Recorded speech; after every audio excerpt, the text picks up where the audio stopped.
Bismillahirrahmanirrahim. Assalamualaikum warahmatullahi wabarakatuh. Waalaikumsalam.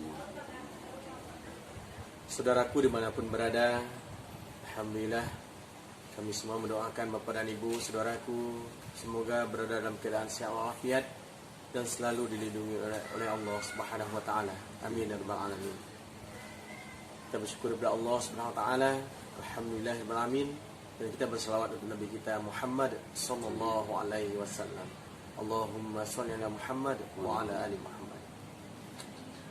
Bapak, Ibu, saudaraku, sore hari ini alhamdulillah kita bersama Ustaz kita.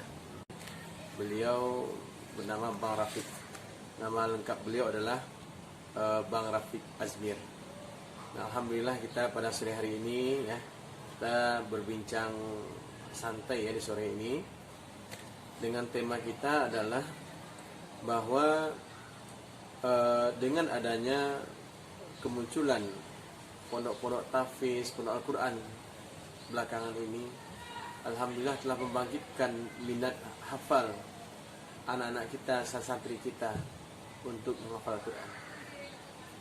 Namun perlu kita ketahui bahwa untuk menjadikan mereka itu seorang Islam yang utuh, yang kafah, tidak hanya cukup untuk hafal, dan mereka perlu untuk mempelajari Al-Quran secara utuh. Bagaimana anak yang sudah bisa membaca Al-Quran, kemudian mereka hafal Al-Quran, kita harapkan mereka tahu, paham tentang apa isi kandungan Al-Quran. Oleh karena itu pada sore hari ini bersama Ustaz Rafiq kita akan membahas tentang perlunya anak-anak kita yang sudah pandai menghafal Quran itu, yang sudah hafiz Quran itu, perlu ditambah mereka mengetahui isi kandungan Al-Quran. Kita persilakan kepada Ustaz kita, Ustaz Rafiq Azmir, sudah menjelaskan kepada kita bagaimana sebetulnya pentingnya tadabbur Al-Quran atau mengkaji kandungan Al-Quran ini kepada anak-anak kita, terutama bagi anak kita yang sudah menghafal Al-Quran ini. Silakan Bang Rafiq. Alhamdulillah, syukron atas waktu yang Ustaz Adi berikan.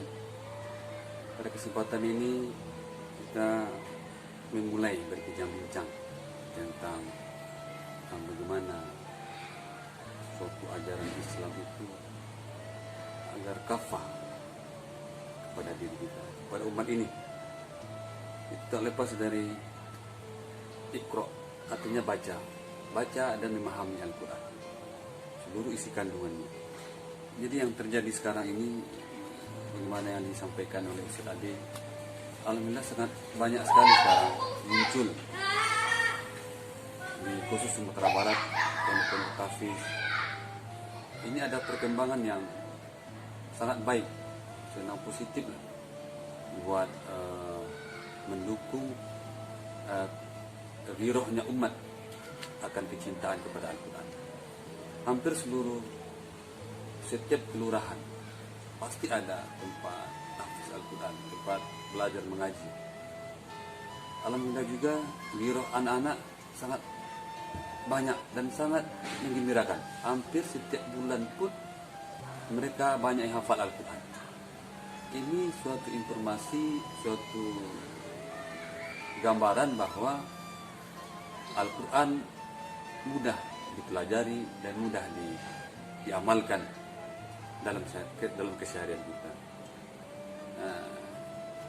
Cuma ada suatu tambahan sedikit yang perlu kami sampaikan, bahwa dalam belajar Al-Quran itu sangat baik. Apapun kita dalam bentuk pelajarnya, tajwidnya, makhraj hurufnya, semuanya baik. Apapun yang berhubungan dengan Al-Quran, semuanya baik. Cuma akan lebih bagus sekali dengan diiringnya hafal Al-Quran, tahfiz Al-Quran, dari hafiz Al-Quran, anak-anak lebih bisa memahami makna dan arti dalam kandungan Al-Quran tersebut. Jadi kita ingin memulai suatu ilmu. Sebenarnya ilmu ini udah ada, dari dulu pun udah ada. Ini yang disebut dengan tadabbur Al-Quran. tadabbur Al-Quran. Jadi kita berusaha untuk memahami isi kandungan Al-Quran. Jadi anak-anak tidak serta-merta untuk menghafal Al-Quran saja.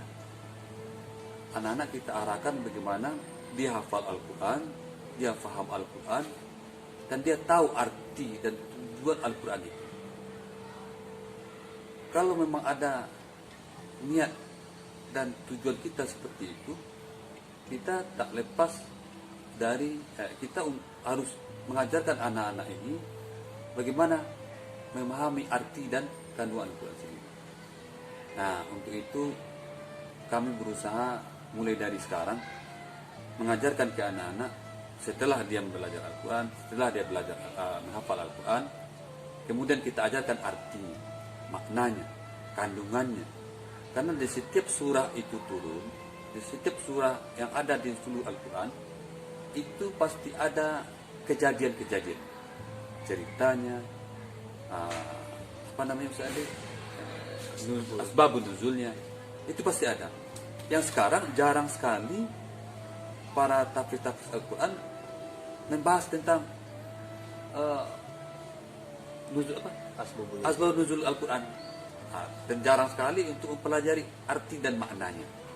Nah, di sini kita ingin memulai bagaimana anak-anak ini hafal Al-Quran, sekalian tahu artinya dan paham cerita asbabun nuzul Al-Quran ini.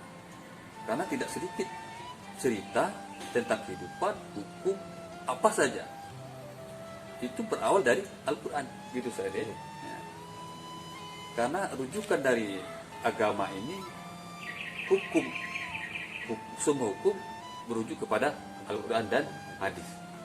Nah, justru ilmu inilah kita akan mulai bagaimana anak-anak ini paham dulu artinya, maksudnya. Perlahan kita akan sampai dengan penafsiran Al-Quran itu.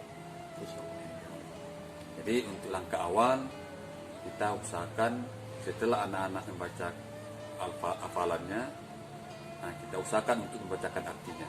Itu saja dulu. Paling kurang satu surat.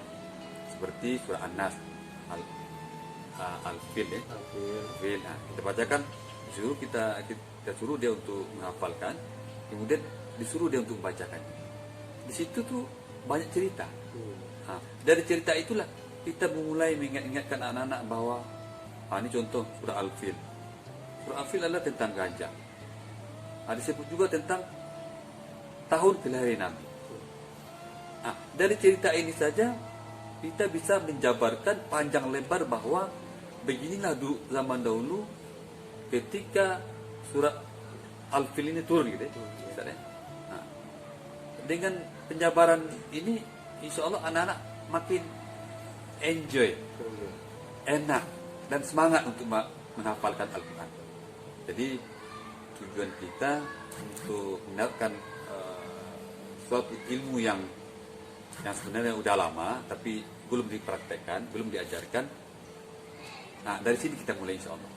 Nah, dengan mata pelajaran tadabbur Al-Quran. Jadi ini salah satu tujuan kami, bagaimana agar anak-anak ini paham Al-Quran dan paham artinya.